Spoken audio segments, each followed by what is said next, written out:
All right, Dan Hunt, we're back with the Heads or Tails podcast. I got my guy Paul Simbita here. Thanks for being here, man. Hey, all right. Yeah, I remember my first time jumping on a podcast with Scott DeCamp, and this was actually over in the other room, the SportsNet podcast room. And that first time coming out, like, what did I get myself into? You feeling that a little bit? Yeah, a little bit. Yeah. You asked me to do this a couple months ago. Yeah. And it was on the heels of talking about you and me and somebody else getting together. You asked me to do it. I thought that's what we were doing. Yeah. And then I asked you, I was like, who else is joining us? You said nobody. I'm like, well, okay. Here we go, man. I hope to be interesting enough. Yeah, you are, man. And I think, one of the reasons why I wanted to jump on here is obviously we've been able to work together pretty closely at Reese Puffer.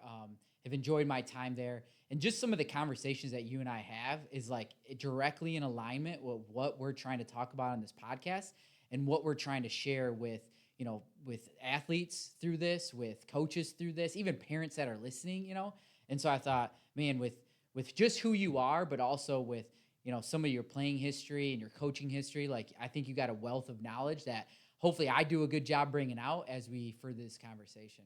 All right, let's do it. Yeah, cool, man. So a lot of people probably don't know, but you're a West Michigan guy, right? Yeah, West Michigan. Yeah, born and raised Muskegon. Yeah. So I graduated Muskegon Catholic Central in 1992. Yep. So came up through the ranks, Muskegon my whole life. Then went off to Grand Valley for a little while. Played some football out at Grand Valley, and then bounced around to some various districts here and there over the last, how many? It's been 25 years, I think, now. Okay. In high school education. The last 13 of which have been at Reese Puffer. Yeah. And so spent a little time coaching college football. Yep. So I've been around, did a few things, various things. Yeah, dude. Yeah. Man, and I love your humility because you experienced success in high school and you experienced success at the college level. You want to talk a little bit more about that? Yeah. So, fortunate enough to have, grow up with and be around a bunch of competitive guys. Yeah. And we ended up putting together the right kind of crew in high school. We had back-to-back state champions, state championships at Muskegon Catholic Central.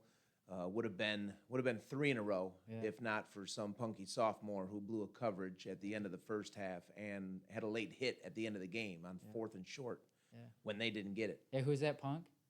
I don't remember his name. That's not important. Yeah. But that young guy grew up, right? Yeah, that one guy grew Yeah. up. Riding home that day, right? You learn a lot. You get shunned by people, and nobody talked to me. Yeah. Nobody sat with me. Yeah. Nobody acknowledged I was alive. Like that was a learning moment, right? I was worried the seniors. There were some tough seniors back then, and I was like, okay, I don't want to walk off this bus. Yeah. And I'm worried. Some things are going to happen. And one of the toughest seniors, grabbed me right at the end. We got to Muskegon Catholic Central. We pulled in. This was up in St. Ignace. This was all the way up north side of the bridge. And first time anybody said anything to me after the game was, "Don't worry, you're fine. No one's going to touch you." And I at least got a little bit of relief in that moment because I was worried. Yeah. And so got to learn that year and on their backs. Yeah. To which I think makes me appreciate doing it for other people, right? Like man, I got to learn on their backs. Yeah. So I better pay that forward. I better do it right. Yeah. So I got to learn that lesson at a young age. Yeah. And then had a little bit of success there. Then went off to Grand Valley. Played football at Grand Valley 5 years with a redshirt year. Yep. Had some success there.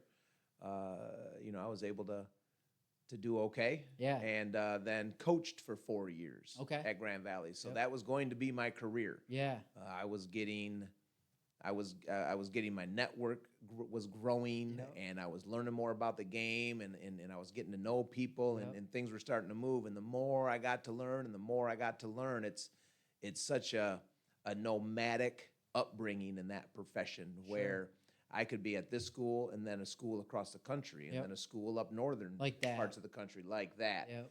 And my network was just kept moving.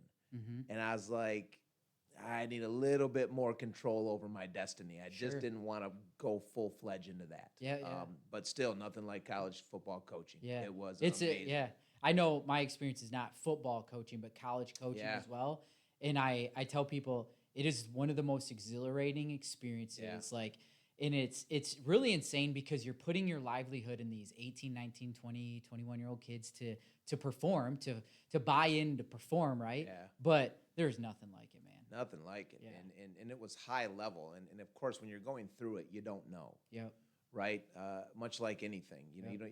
young kids these days don't fully understand the opportunities they have with them because they just don't know any better, right? Right. They don't know what it's like to not have those opportunities. Right, the so to speak, perspective right? of it. Yeah. Yeah. And when you look back on it, and I look back at the coaches that I was with, I'm not going to do a bunch of name dropping right Sure. now, but I mean, there are a lot of high level Division I head football coaches, defensive coordinators. There's a defensive coordinator in the NFL, a couple defensive coordinators in the Yeah. NFL. Like there was a lot of good coaches, and as I'm coming through, I'm like, wait a second now. As I look back, there's a lot of good football I learned from them guys, you know, and just how to go about things and how to talk to young kids and how to structure practices and how to go through all that stuff. So when you're in it, you're just in it. You're just doing it. You know, I'm grinding. I'm doing everything they're telling me to do. And then when I reflect back, however many years later, holy moly, that was some level of education that I got paid to do. Yeah. You know. Yeah, you so- don't even realize you got the master's degree in something, and you don't realize you're getting it until years later. And you go, oh my gosh, really? Yeah. And you knew it was quality. I mean, there was Yeah. everything. But you just don't realize how many years later. Holy smokes, these cats, they're successful. They're moving along. Like, you know, what if I didn't leave the college ranks? Right? You know, I've been moving along too, right? But it was great. It was all great upbringing. You know, learning those lessons, understanding work. I mean, real work, long hours, real work, right? And preparing and to get a group of people to go do something. You know, all arrows pointing in the same direction, right? To learn how to do that at that level, it's invaluable. Yeah, for sure. You know, and I want to go back to that experience you riding back on that school bus. You know, because I think that it's really easy to see that, or even if that were to happen now, like, oh my gosh, it's how could they do that to my kid, right? That's so terrible, you know. But how did that shape you after that? Because like that has to be maybe not defining moment, but a moment when you're sitting in that and you're reflecting and you're going, hold on, man. Like something had to have shifted where you're approaching things differently. You're coming back at it different. Like how did that? Yeah, you know, I don't know. It's interesting because when you know you're trying to educate folks, you're trying to go through this, and now I'm trying to impart what I have. You know, what makes a person ready to be mentally tough? What prepares a person to handle that situation in a certain way? Yeah, I don't know if you can. Know, right? Yeah. And you know, I think back to, you know, lessons from my father, lessons from my mother, lessons from my stepmother, my stepfather, right? You know, split family. So I had 4 parents essentially to learn lessons from, you know. And so what prepares me for that moment as a punky sophomore to handle that shun, right? You know, that feeling of, oh, I'm gonna get my butt whooped. Yeah, and the disappointment of those people and you and stuff. Right, and what prepared me to handle that, you know? I would have to say, you know, the folks who raised me, you know, and the upbringing I had and the experience I had, but to accept peer intervention is an incredible thing. You know, we as adults, we want to motivate, we want to shape, we want to mold, we want to build. There ain't nothing better than peer intervention. 100%, man. And when peers intervene the right way, you know, for example, like I wasn't threatened, right? But yet I felt threatened. Sure. You know, there was no like, I don't remember dirty looks. Right. I just remember no looks. Right. I remember no love. I remember no conversation. Nobody sat with me at the dinner table. Like that's what I remember. Yep. And then just the feeling I had, and it was nothing but you know, St. Ignace is what, 10-hour bus trip, whatever it is, of pure reflection. Yeah. You had to sit in it. I had to sit in it. Yep. And you know what allowed me to learn the lesson to push me in a certain way, that would have another person be like, man, the heck with this, I ain't playing football next year. Right. Yeah. You know what? Well, and I think what you're hitting at too is that one, there was a confidence that you had in your relationships with your family, your parents, the things that they shared with you. Like there was a confidence and a self-worth in that, right? but then you also didn't have a choice but to sit in it. So most people, right, we want to run away from that when that happens. We want to jump in the car. I mean, nowadays, if that were to happen, like some people are going to say this is unpopular, but yeah, I'm either jumping on my phone or, you know what, coach, like I'm so distraught, I'm going to jump in the car with my parents. Yeah. I'm not even going to ride home with the team, right? Sure. But the fact that you had to sit in that and reflect, it was like there was no other choice. Right. And you ended up, like, to your credit, leveraging that moving forward of like, all right, I'm going to do things blah, blah, blah, blah, right? It's going to fuel my performance moving forward in my drive.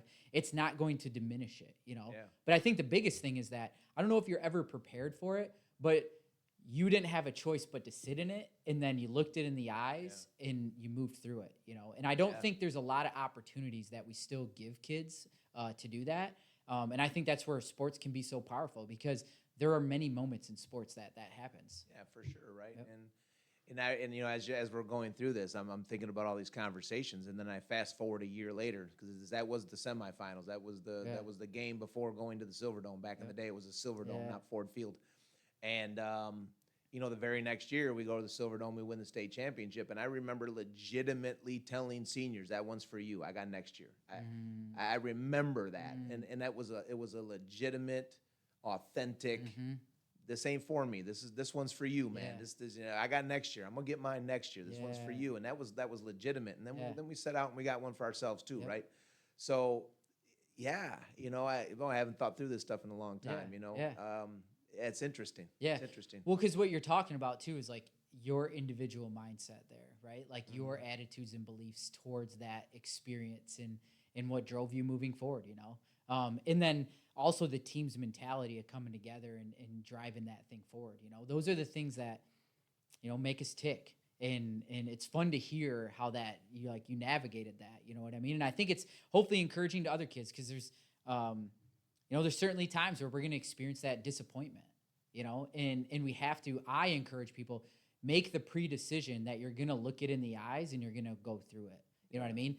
Make the pre-decision that you're willing to step in and experiencing that disappointment, knowing that you're better because of it, you know? And I think that that's the thing that many people run from, again, because as I get into it, I get that feeling, I get that one look, not the look, right? I don't get the look, or I get the look, and it's like, I'm going to run from that. Yeah. No, you got to keep leaning into that, because on the other side is actually the person you want to be. And I'm sure you experience that on the other side, winning the state championship, winning the next state championship, going on to Grand Valley, you started becoming that person that you saw yourself being and wanted to become.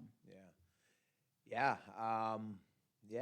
I mean, when you go through it in that regard, it's, you know, in the moment, you're just not focused on that, though. Sure. You know, you're just living it, trying to be the best you can be. Again, maybe it goes back to what I was saying earlier, like what put me in my own mind space, my own mental space, whatever mental toughness I had, what made me handle those situations like that, right? You know, being highly successful in high school, going off to Grand Valley and getting my backside handed to me. I mean, like, yo, I am out of my league right now. You know, I grew 2 inches in 20 pounds in the first year and a half at Grand Valley, so I was way undersized. Like I was trying to do some things that I probably shouldn't have been doing. Sure. And you know, what allowed me to stick with it? You know, and have that, because at the time it wasn't, I'm going to grow into the man I'm going to be. I think, you know? Yeah, sure. But I think that the fact that you sat in it and you came back after that loss your sophomore year is the experience and the evidence of like, gosh, I'm in way over my head, but I was there too, and I still did it, right? Even if that's not the conscious thing you're thinking of, there's a subconscious evidence of like, yep, there's that thing, and so I'm going to keep doing this. Why? Because it's who I am. It's where I'm going. Yeah. And I think you touched on it there, right? And that goes back to maybe how I was raised, right? Sure. Like this is what you're going to do. This is how you're going to be the man you're going to be. Like we're accountable. We don't run from that kind of stuff. We're going to face it. We're going to own it. So that was ingrained in me. That was built in me, you know, which I know parents and folks and uncles and aunts and grandparents, they're doing all that, right?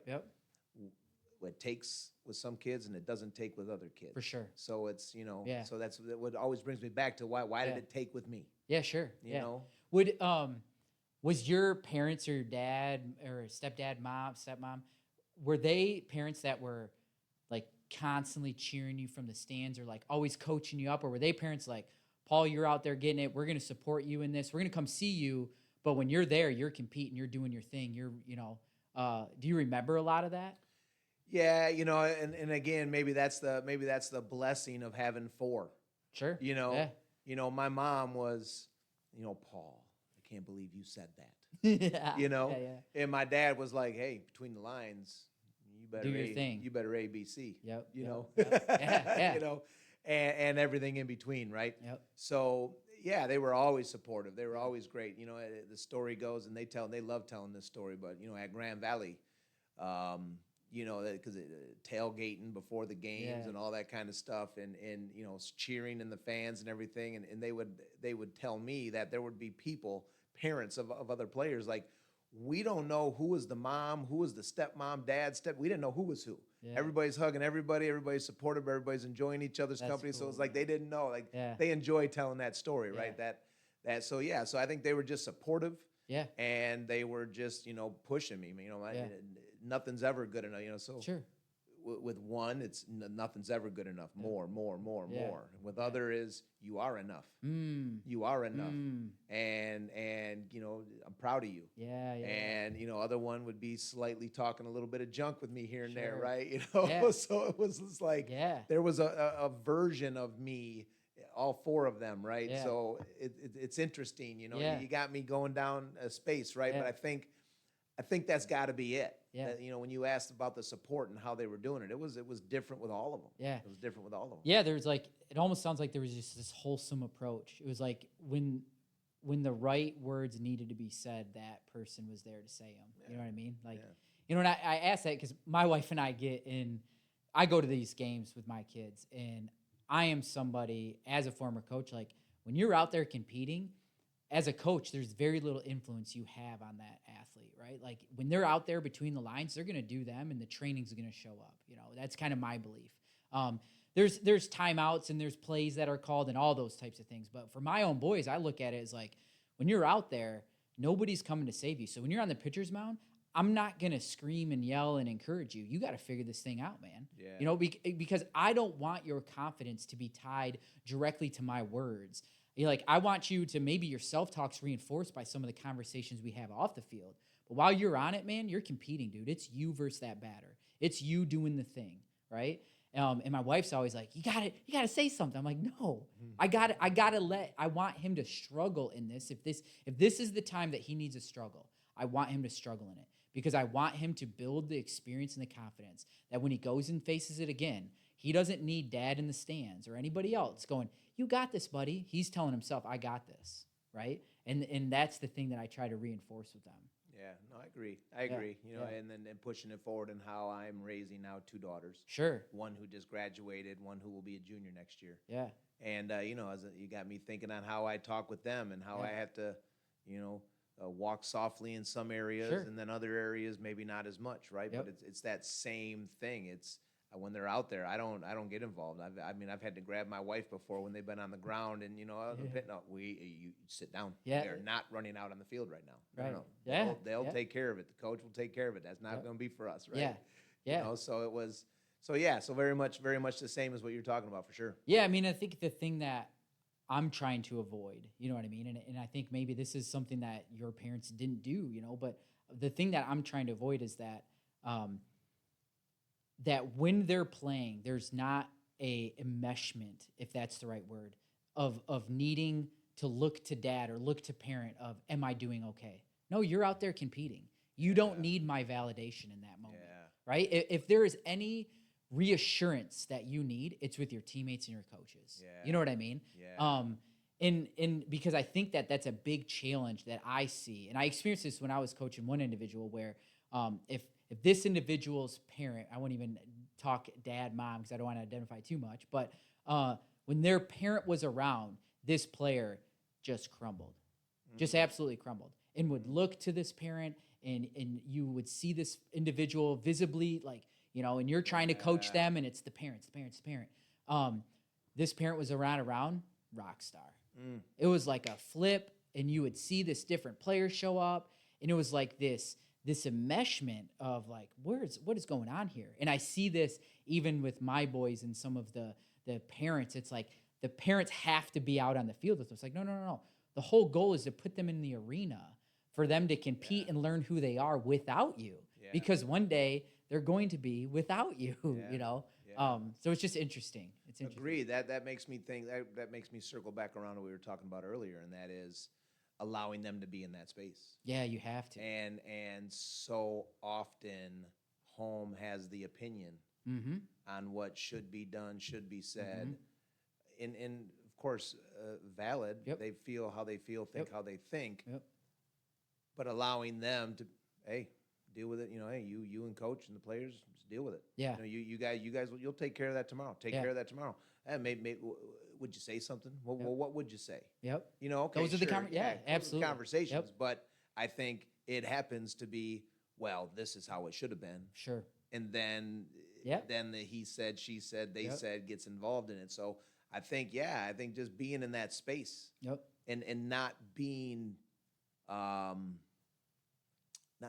not being divided from that space. And again, I'm not just saying a cell phone conversation, but this is a cell phone conversation. Yep. You know, not being divided from that space and just being able to sit in it. Yeah. Sit with it. I forgot the word you used. I think you said sit with it. Yeah, you just sit with it. With nothing else to divide you from it and then figure it out. Yep. I think that's powerful. Yeah. I mean, you gain the confidence in yourself that even though I don't like this feeling, like I'm not going to die. This isn't going to kill me, you know? And I was actually talking to a coaching buddy the other day that he coaches, and his son was playing at another school, you know, and he was talking about how his son was, you know, hey, I'm struggling, blah, blah, blah. He's like, did you talk to the coach? Well, no, go talk to the coach. And if you talk to the coach and it doesn't work out, or you don't get the answers of what you need to do X, Y, and Z next, then come talk to me and we'll talk to the coach, you know? Son came back.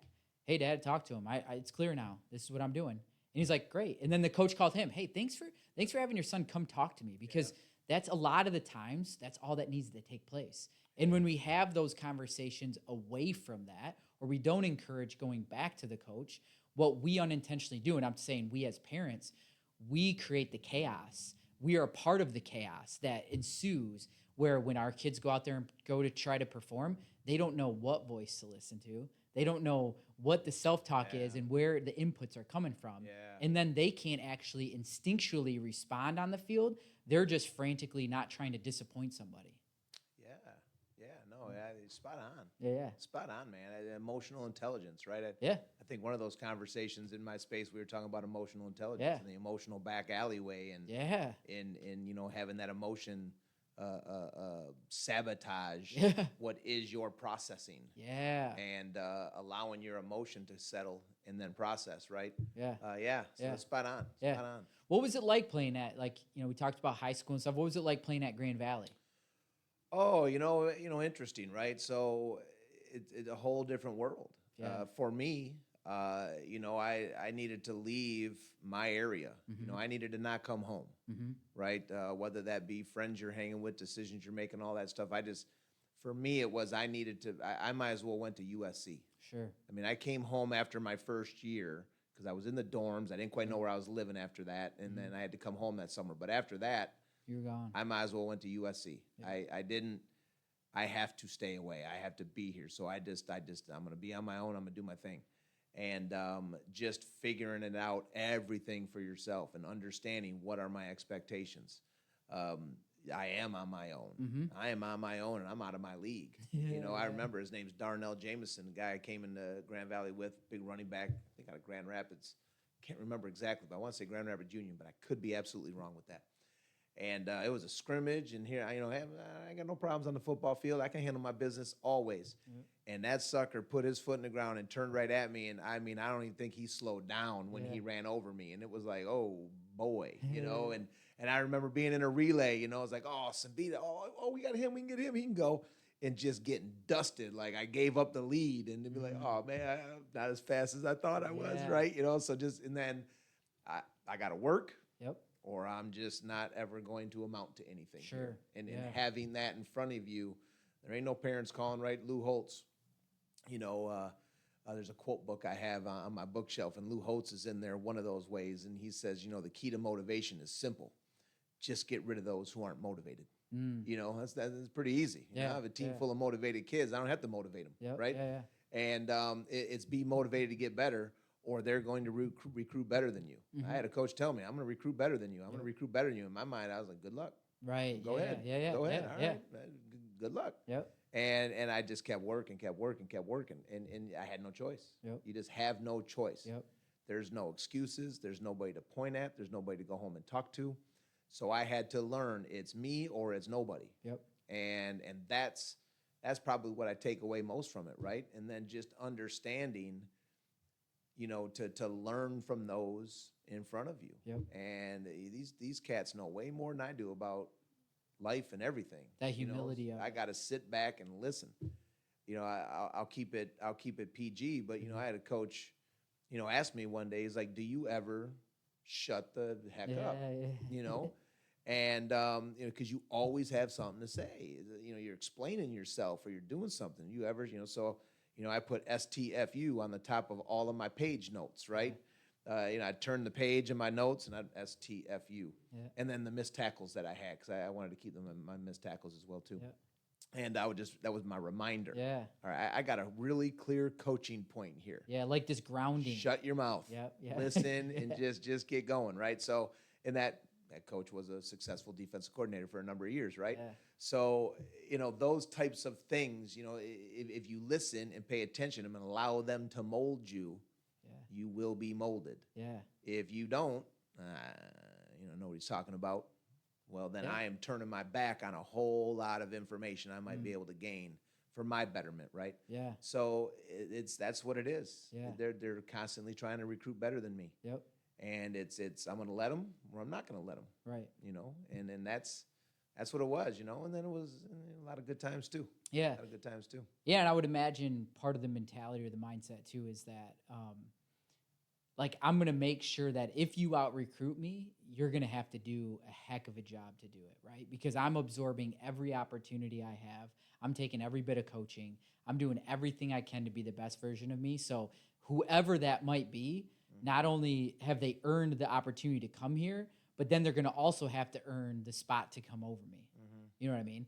And there's, I'm sure, a level of confidence that comes with that over time. It's built. And in the late bloomer, right? I mean, I'm the example of the late bloomer. So I was always quick. I was always fast, and not top end fast, but, from 0 to 20 yards, nobody, I'm faster than you. So 20 to 40 though, I mean, I'm getting run by everybody, right? So, I always had that.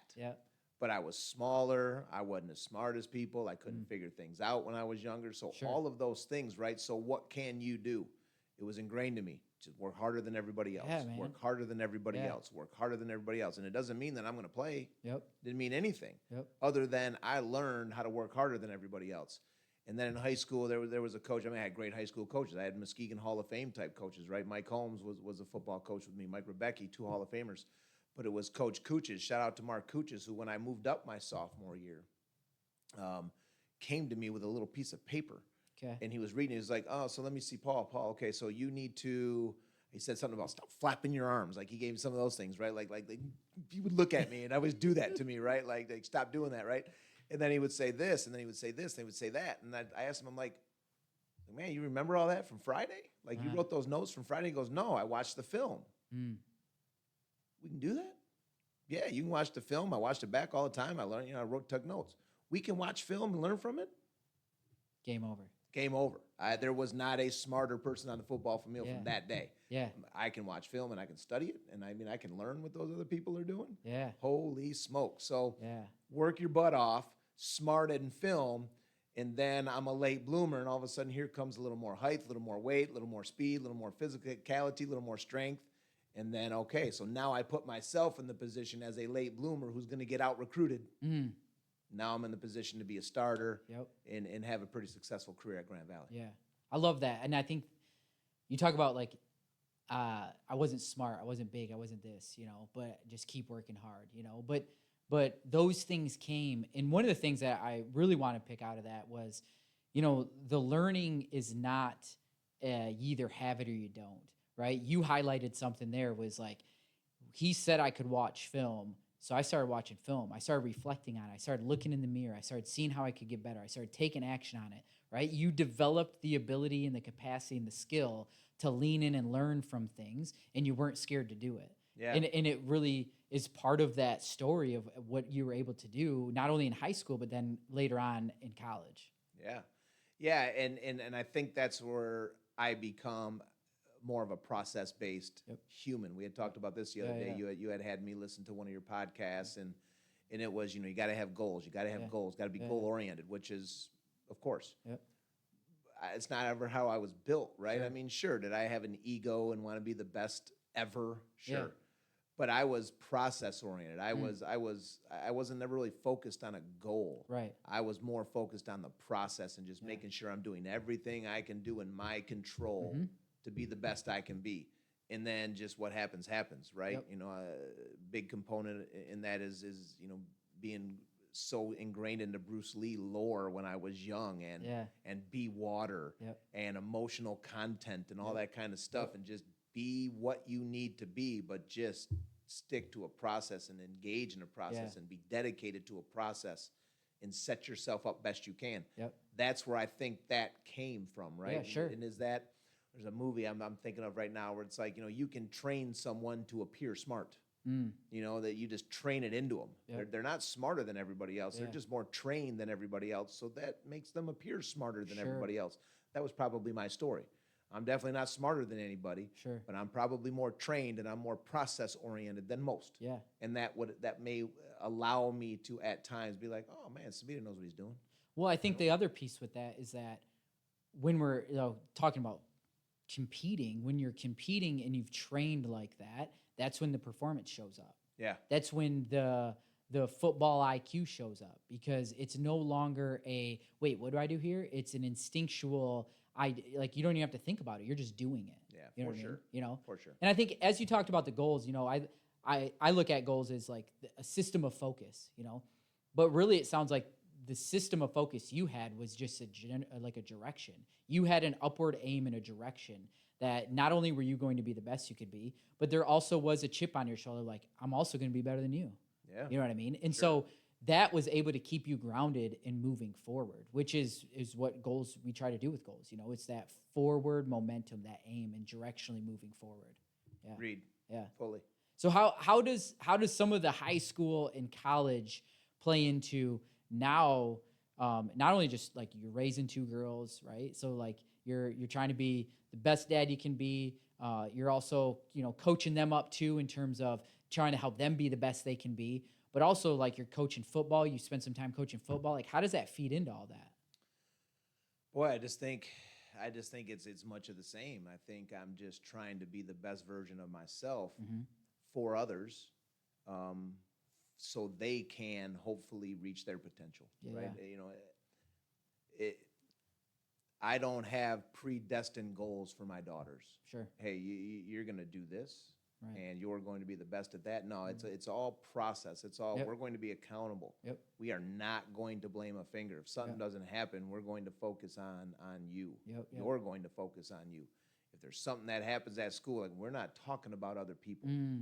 Sure, other people are part of it, but we're not. What did you choose to do? Well, so and so did A, B, and C. Okay, so, and then you chose to do what? So it's keeping our focus on that. Coach Cater talks a lot about control the controllables, controllables. And I think maybe I say that in a different way, and control the things that don't take talent. Do the things that don't take talent.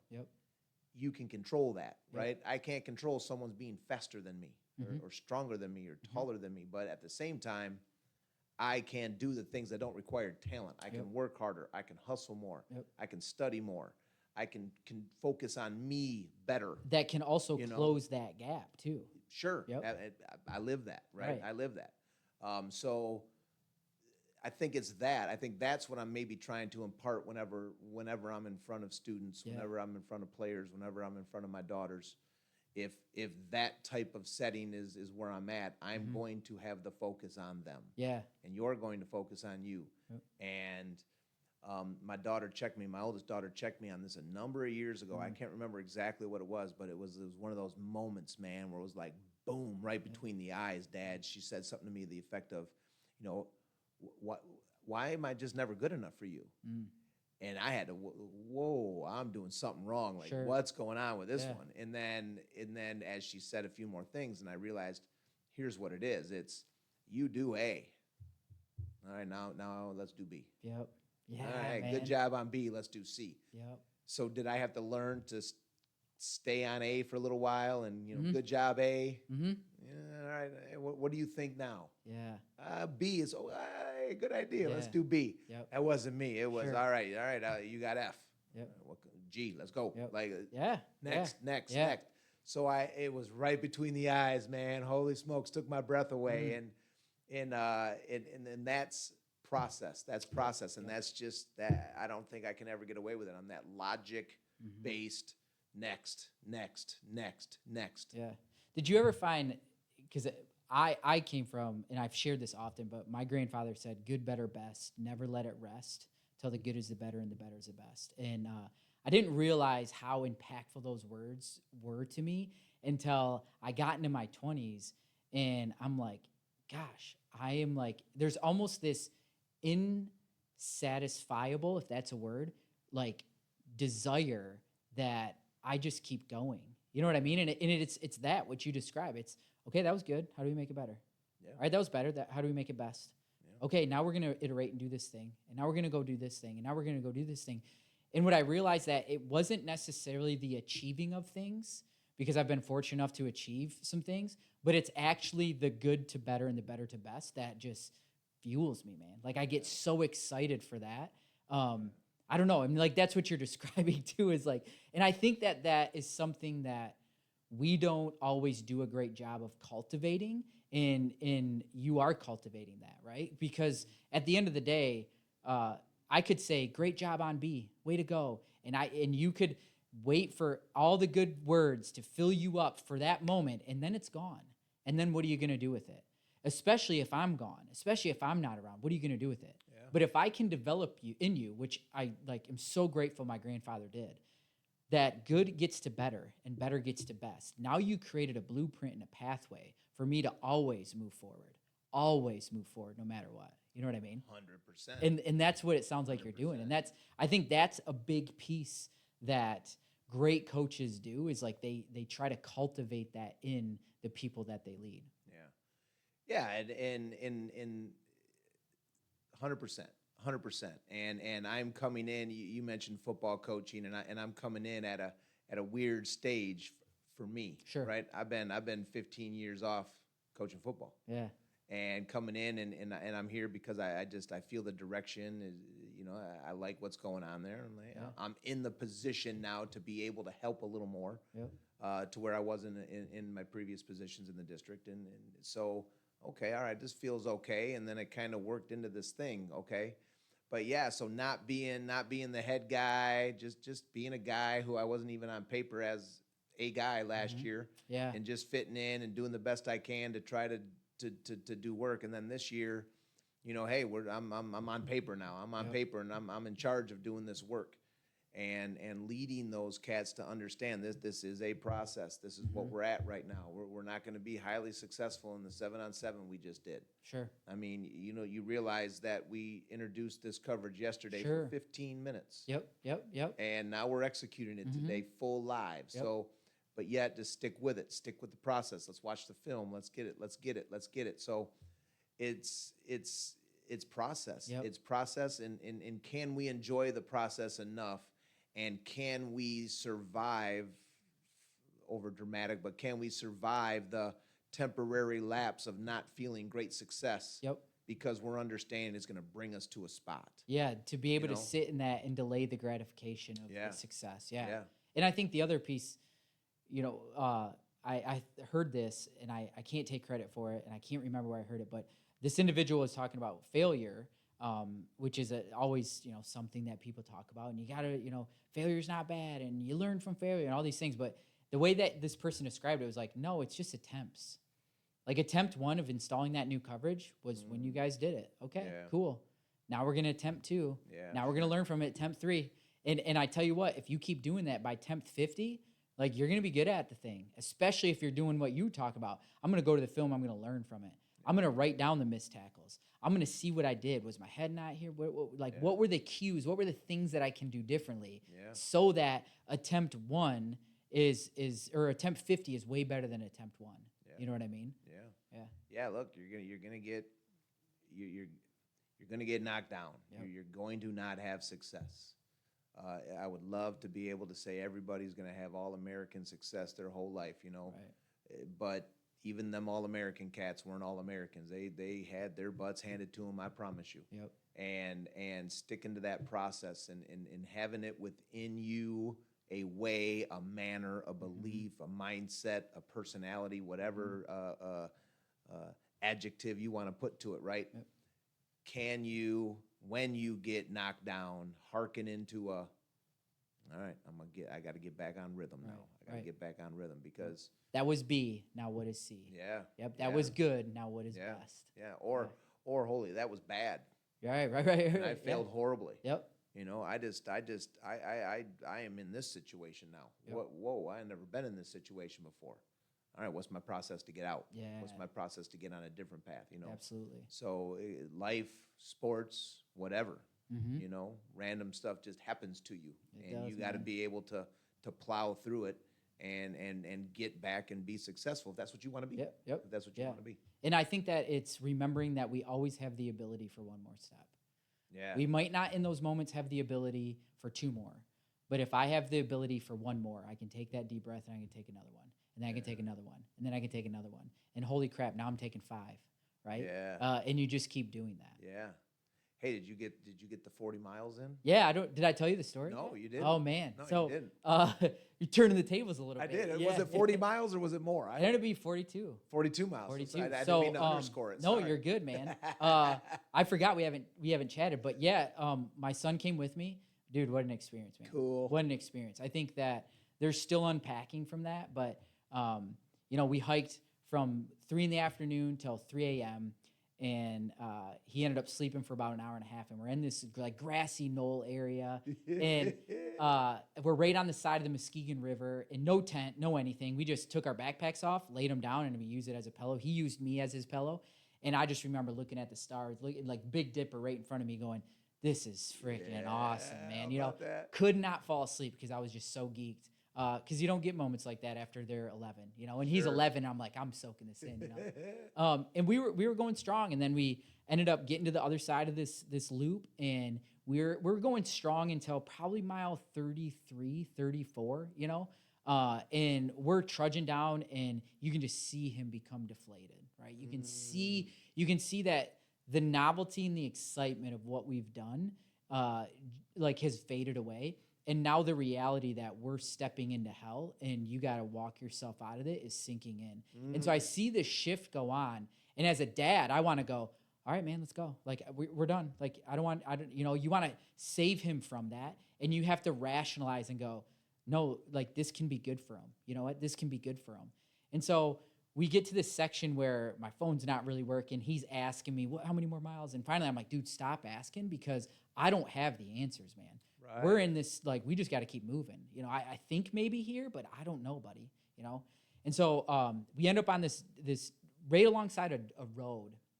And I'm so proud of him for this, is that we're on this road and my phone's working and I just look at him and he's struggling to the point that he actually turned backwards and was hiking backwards a little bit because his like quads and his calves were hurting from going forwards, right? And so he's walking backwards and I say, hey man, I'll call mom, like she can come pick you up, right? I don't say, should I, what do you think? I was like, I'll call mom, man. Like, I make it more of a statement. He goes, no, dad, no, I'm good. I'm like, okay, man. And we take a couple more steps and I look at him again and I can see it and I go, dude, I'll call mom. And he looks back at me, goes, no, dad, I'm finishing this. Let's go. And I was like, all right, man, I won't ask again. And the fact that he didn't take the bailout, like that's the big lesson that we've learned and we've talked a lot about was like, there will be plenty of points in everybody's journey, in your journey, and whatever it is, in a season, in a game, in a school year, whatever it is, in a business, you will have plenty of, in a marriage, you have plenty of opportunities where you could go, man, no, I'm bailing out. Like, here's the point. I just can't do it anymore. I don't want to do it. I'm just there. But you didn't bail out. And because that's who you are. And just reinforcing that thing of like, you know, you didn't take the bailout, man, you know. And it was funny because we get close to the car and I went sprinting to the car. I'm like, oh, the car. I'm like, let's sprint. And he's like, I ain't sprinting, Dad. I ain't sprinting. But he gets to the car and I took a picture of it right before he got to the car because there was like this, I don't know, man. It was like this lightheartedness of, I got to see who I was, man. And I love that person. You know what I mean? And to see your boy or child go through that, even an athlete, it's like, I want more of that, you know? So, I mean, we've been reflecting a lot on it, but he said, what he goes, Dad, I want to do that again. And I was like, all right. I said next week. And he's like, no. Like next summer. I'm like, cool, we'll do it next summer. It was 21 hours and 14 minutes. Woo. Yep. That's something, man. Journey, man. Talk about can't point fingers, right? Yeah, you can't. Who you point to? Yeah. It's like, let's do the thing, you know? Yeah. Which we'll be unpacking for a long time. But now it's one of those experiences, man, where it's like you might not have thought you could do it. And you experienced a level of emotional angst and even physical pain that you probably have never experienced before, but you knew you wouldn't die if you kept going, and you kept going. And he's going to live with that forever, man. And I'm just super proud of him and feel really lucky to have the opportunity to see him do that. Man, good for you. So, good for him. Yeah, that's dude. Good stuff, man. Yeah, what a that's blast. Good stuff. No, I'm glad I asked you. Yeah, for sure. Didn't mean to turn tables. No, on you're you, good. Man, you're good. You triggered that into me when I wanted to ask you about that. Yeah, that was good, man. So what? As we kind of wrap up, man, what are you most excited for this summer, going into the next year? What are you most excited for? Oh boy, those are always tough questions for me, right? Because I am just that grinder process guy, right? I'm excited about the process. I'm excited about going, but no, I'm excited to see, my oldest daughter on a personal level go off to college and going to Grand Valley, going off to college, and watching her start her journey. My youngest going to be a junior, so getting to see that upperclassman mindset that she's developing and her improvements. I'm excited to see her growth. Yeah. Professionally, in a new role this year, looking to understand that role better. How can I be more effective in that role? How can I be more efficient in that role? Like, that's exciting to me. How can I make this more efficient? How can I motivate a little better? How can I help this process or help that student, figure things out a little better? Like, that's exciting to me. I got some students now who I know. All right, so I know what's coming in November and to get ready for that process. With the football team, I'm excited for, their growth. I hope that we're getting to the point where we're buying in. And we're understanding this is what we're trying to do. And we haven't even gotten into the hard stuff yet, really. I mean, this has been all past stuff so far, right? Like y'all understand, like, this is the foundation. This is the beginning, the way that I believe is the wrong way. That the strategies that I have learned is one of the better ways to learn a defense is to through 7-on-7. Formations, and here's where you fit, and the movement, and here's where the Pete's fit, and then when the ball's thrown here, right now, okay, so now we got to set up these cage drills. We got to set up these drills, and now they have a bigger picture, and they understand how they fit, right? So, like, this is easy, man. This is just past stuff, right? And today, I don't know if these guys are going to sense this or not, but today, there wasn't a stopwatch on the quarterback, right? But I'm telling you right now, today, other than our other, I think this is our third time we've done a 7-on-7, maybe 4, but I think 3. Today, I'm telling you, that quarterback got to his 4th, 5th, 6th pat on the ball before he threw it. I don't know if they realized that. Right. Ball was coming out late. Yep. And would I like to see them be a little bit more competitive and stay locked on to their guy? Yep. I mean, the quarterback patted the ball 7 times and then threw the ball over the middle, and they scored a touchdown. Right. That dude's getting sacked, or he's not throwing the ball anymore. Right? Like, I don't know if they realize that. Like, I can't wait to watch the film. You see how late he's throwing this? Right. We're blocking throwing lanes. Yep. How many times did we see a quarterback do that and not throw it? Right? Like, that happened today. Yeah. Yep. So, those are those little wins that even though you don't experience the ultimate success that you want, look at this win. Look at this win. Look at this. There's wins in there, and I haven't even watched the film yet, but there's wins in there. and I'm excited for that process. Yeah, So love I hope that they are going to be seeing that same thing. I hope that they feel that same thing, or they're just going to think of it as certain. I don't know. Yeah. You know, that's the beauty of not being the head guy anymore, right? Like I talk with the head guy all the time, but I can just do my piece and try to influence my piece, right? So it'll be interesting to see how that goes. But no, I'm excited just about processes, man. Just getting better processes in place, more efficiency in place, and learning and growing and just continuing on, right? Happy to be alive, right? You know what I mean? Yeah. Keep working, keep working. Yeah, I love it, man. I appreciate you jumping on, and you know, from me to you, one, I'm grateful for our friendship, man, and it's super cool to. I would even say it's inspiring that you're just a learner, man. You dig in, you're always trying to get better, and I've always enjoyed our conversations, man, and I look forward to continuing to see you make the impact you are making. And then continue to see our conversations and how those go, things like that. But super grateful for you, man. Thanks for jumping on today. No, yeah, this is fun. It wasn't as bad. It wasn't as bad as I thought it was going to be. Yeah, I told you, man. I told you. We'll do it again sometime. Yeah, cool. All right. Very good, man. Awesome. All right.